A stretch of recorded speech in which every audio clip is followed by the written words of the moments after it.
the only light from the row of tall windows along the far wall, now bare of the scarlet curtains they once boasted. My skin feels alive, electric crackles creeping up my arms and legs, along the back of my neck. And for a moment, I can do nothing but stand there as the shadows close in around me. Then another thunderclap. It fills the room like the roar of a mighty beast, walls trembling, windows rattling in their frames, hidden items quaking in the darkness. For a second, the room becomes saturated with a blinding luminescence, a brilliant camera flash that imprints on my vision.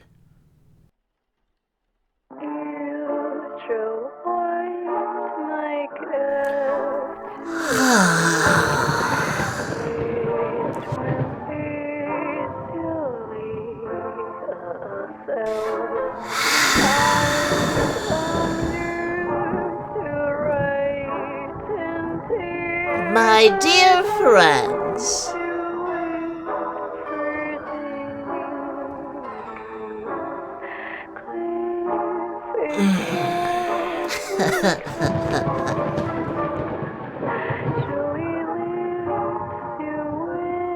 it's been so long.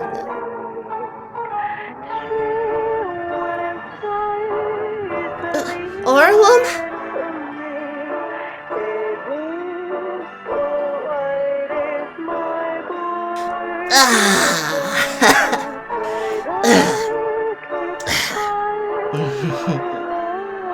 Apologies.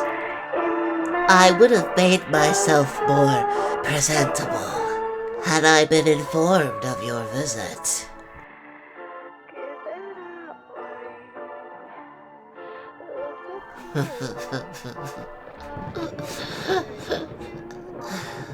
My men have gotten a bit lax at keeping me abreast of the goings-on beyond these walls.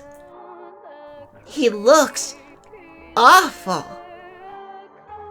Even in the dim light of the moon from the windows, I can see the gaunt grooves of his cheeks, the darkened circles outlining his eyes, the grayish-green tint of his skin.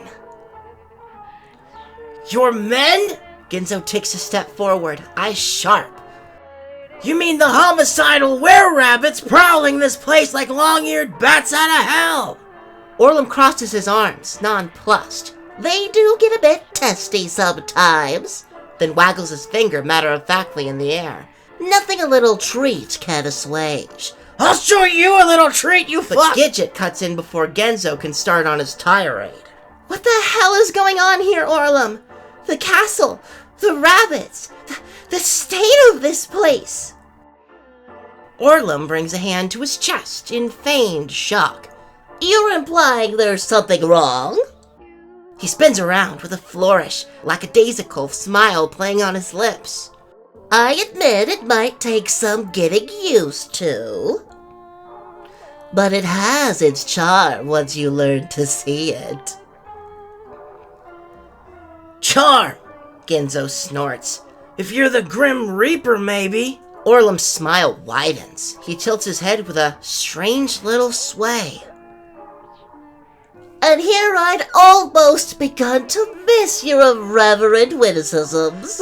We're worried about you! The words come tumbling out of my mouth before I can stop them. And when Orlam flicks his gaze towards me curiously, I let my eyes drop. I mean, just that it's all a bit concerning, and with all of us remembering now, I wasn't sure how you... How I what, Iggy? Orlam asks with an impish grin. How I handled it? A laugh. He saunters over, a slight lilt coloring his steps, then pops my chin up with his finger. Yes, all those memories rushing back. It was quite overwhelming, wasn't it? Those many shared moments, shared words, pain. That tingling sensation of death finally claiming our consciousnesses in sweet release again, and again, and again. He leans forward, lips practically touching my ear, then lets out a heady sigh that dances across my skin. It was excruciating. Get your hands off of him! Genzo grabs Orlam's wrist and jerks him away, which just makes Orlam hum beneath his breath in amusement. He leans towards Genzo instead. Ah, yes, there's no need to hide it anymore, is there? He knows everything now. Your woe-begone pining from afar. Oh, the sweet sorrow of love's unbidden yearnings. He reels forward in an over-embellished stagger, forcing Genzo to take a step back. Genzo snorts and tries to pull away. Yes. But Orlam isn't done yet, this time sidestepping behind Genzo, hands on his shoulders, up in his hair. He sinks in against Genzo's back as he presses his face up against his hairline. I imagine some of those memories were a lot. He dances fingers up the zipper of Genzo's jacket. For you. Genzo's eyes tighten and he pulls back with a scowl. What the fuck would you know? But the tremble in his voice betrays his apprehension. Oh, I think I know a lot. A grin. After all, I did get so many delightful days. He pauses, slinks around to Genzo's other side as his gaze rises towards me. As did someone else. My heart jumps, panic shooting up through my chest with a stifling jolt. And I take a small step back. Genzo blinks, looks up at me. What's that supposed to mean? Orlam finally pulls away, smile morphing once again into amused disbelief. Oh my, they don't know? He tut-tuts in the back of his throat. And here I assumed everything had been laid out on the table by this point. What's he talking about, Iggy? Gidget this time. But I can't say it. How am I supposed to say it? I drop my gaze, clasping and unclasping my hands again and again. My chest feels like it's in a vice, and I can feel the heat building behind my eyes. Yes, what is he talking about? Orlam saunters towards me this time. I suddenly desperately wish the floor would open up and swallow me whole. It's nothing. I finally eke out. Nothing. Orlam leans back, hands on his hips. I'm hurt, Iggy. After all that time we spent together. I don't really remember everything. I swallow hard, my voice trembling. The memories, they're all a bit fuzzy. This just makes Orlam's grin curl ever wider. He sidles up next to me, fingers climbing up my front before tugging teasingly on my collar. Memories weren't the only things fuzzy between us as I remember. I jerk backwards, face flushed. But it's too late. The tears are building up in my eyes. I really did. I really did those things. Fuck! Shame sears my cheeks, and I bring my hands up to my head, fingers clenching at my curls. Fuck. The people I'd hurt. The atrocities I'd committed. I turn to look at Genzo, who's just staring at me wide-eyed. This twists my heart further, forcing the tears down my cheeks. I'm sorry. A hiccup. I'm so sorry. I press my palms into my eyes so hard my head pounds. Sorry? Sorry for what? Orlam laughs, arms splayed in grandiloquence. We had a glorious rule together, you and I. Our own little world for us to command. I could feel Genzo's and Gidget's eyes on me, boring into me, which just makes my fingers twist tighter. Sweet little Iggy, always blubbering on about wanting to make people happy. Orlam practically sings. When in reality, he's just as selfish and corruptible as the rest of them. A rattling thunderclap shakes the walls. Then it grows silent. Silent except for the sound of the pouring rain. My stifled sniffling and trembling.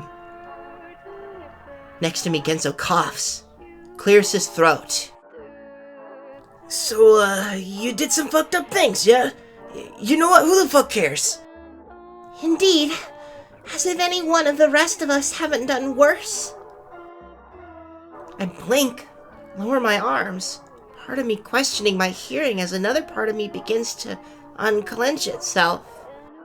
Isn't it assumed at this point that this place fucks with your brain?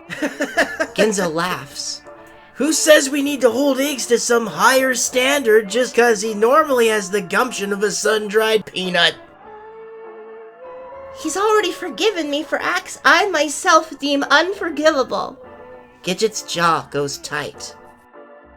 Why would I not forgive him for his own misstep into malignity? Or any of us, for that matter. That's the way out of this, isn't it? Rising above our mistakes to fix what we've broken. Orlam just stares at us, his grin unwavering. He lowers his arms, cocks his head to the side. How positively touching.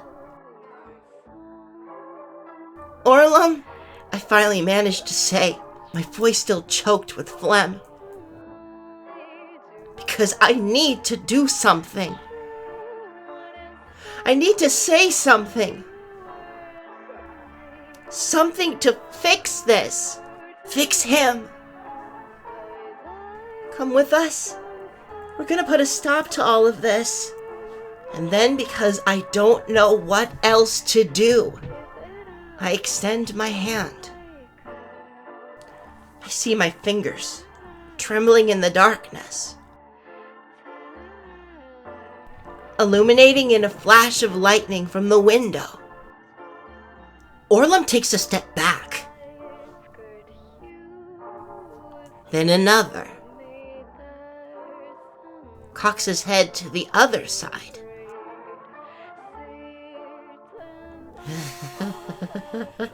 Then starts to laugh. A tiny trill of a giggle that reverberates from the base of his throat. Look at you three! So precious! The laughter is spilling from his lips now. If you all love each other so much, why don't you all just marry each other already? He brings his hands to his cheeks, shoulders shaking in mirth. The fuck, we're here, aren't we? To get you? Genzo growls. Despite how hard you fucking made it for us! We can put all of this behind us. Another peal of laughter. Oh, I'm glad all of you can forgive each other.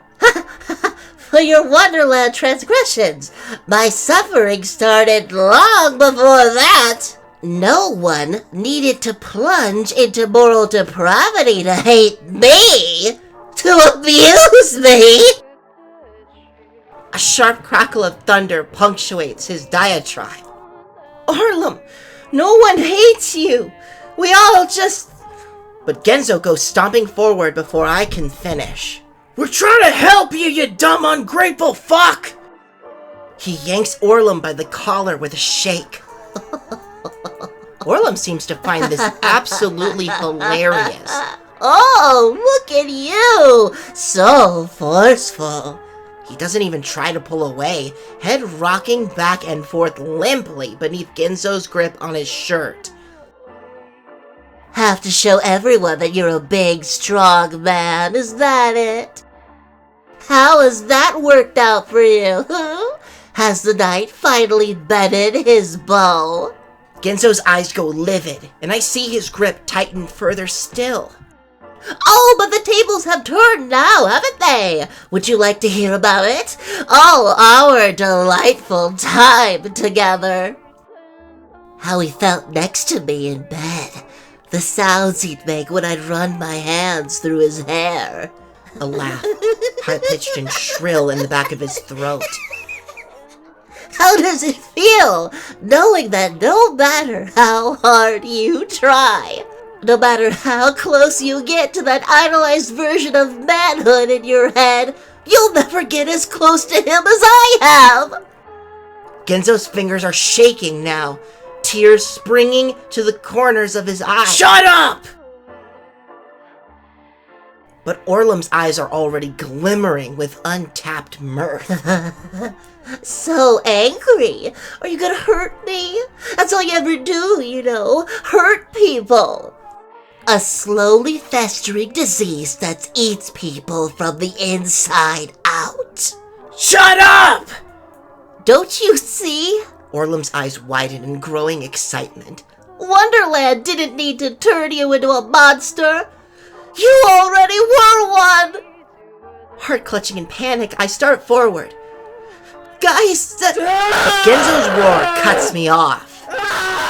He pushes Orlam away with a strangled cry, and Orlam goes tumbling backwards, landing with a slap on the floor. It goes silent again.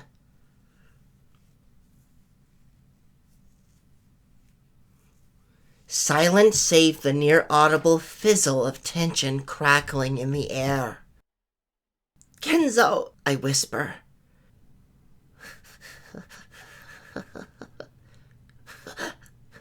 And Orlam.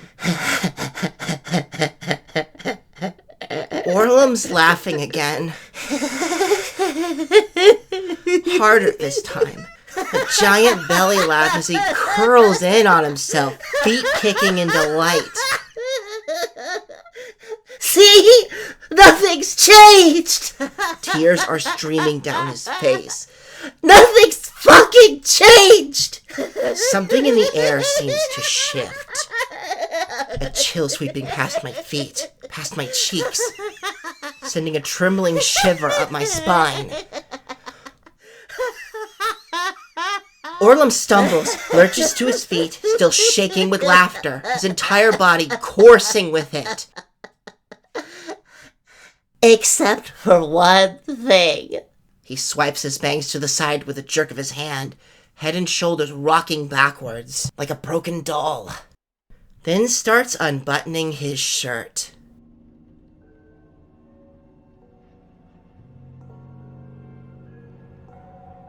Because you see, it doesn't matter anymore. Nothing you say can hurt me. Not anymore.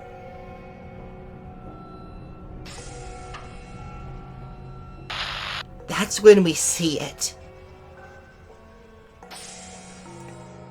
The long, jagged incision splitting the upper left corner of his chest. It's a deep, ugly cleft. Sliced flesh pink and oozing bits of yellowish pus. Staples puncturing its length at erratic intervals, making the surrounding skin pucker.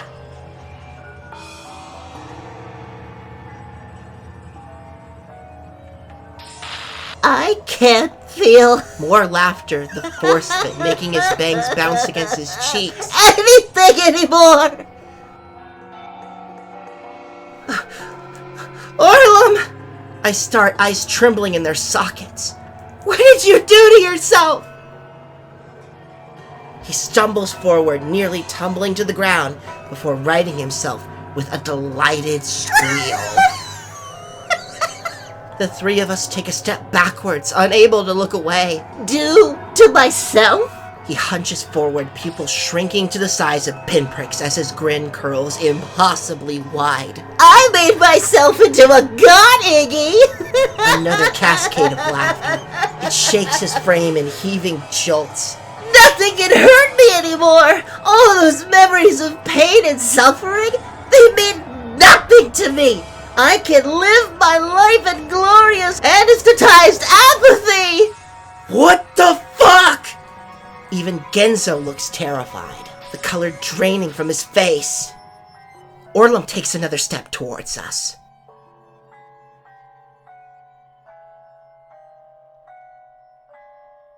Then another. It's unnatural the way he pitches and weaves. Like some kind of undead creature rising from the ground. You know, I was just going to let you go on your way. Growl, but not from Orlam. From above. A low-pitched snarl that ebbs out of the dark and curls the hair upwards on the back of my neck. What do I care about your little mawkish journey of gallantry, after all? Then another. And another. Left, right, left.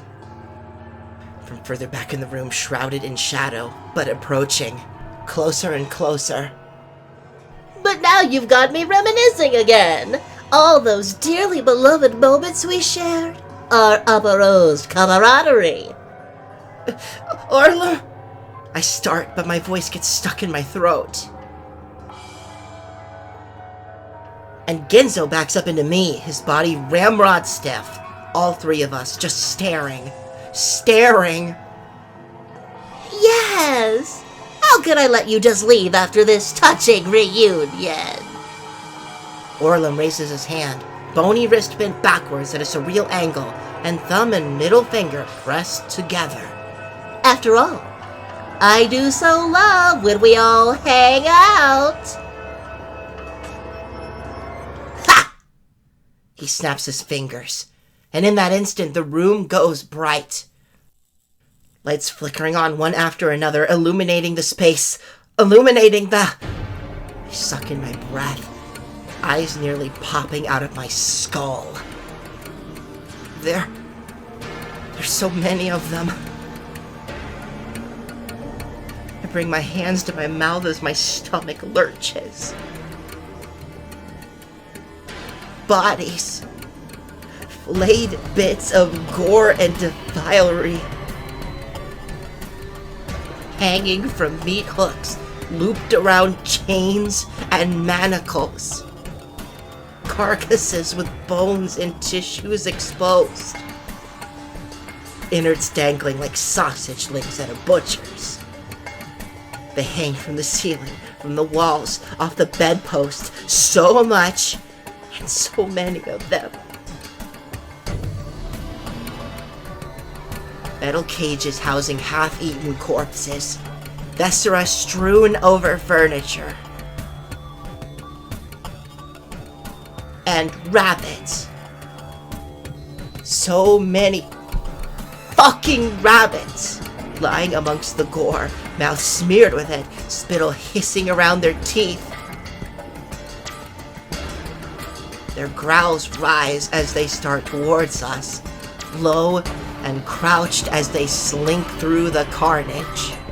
Orlam, buddy! Maybe we got this whole thing started off on the wrong foot.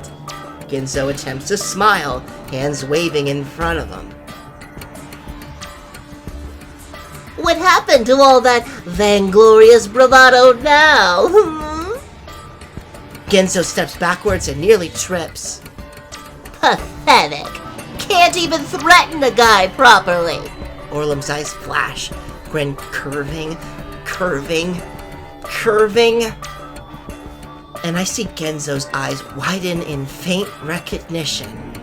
You were pathetic then, you're pathetic now. You want to know why I despise you? Because you're a pathetic excuse for a human being. You drive everyone away. That's why everyone avoided you after the accident. That's why nobody cared that you almost flunked out. That's why your dad left you and your mom to fend for yourselves. Because you're a pathetic, self-centered asshole! Genzo's face is white at this point.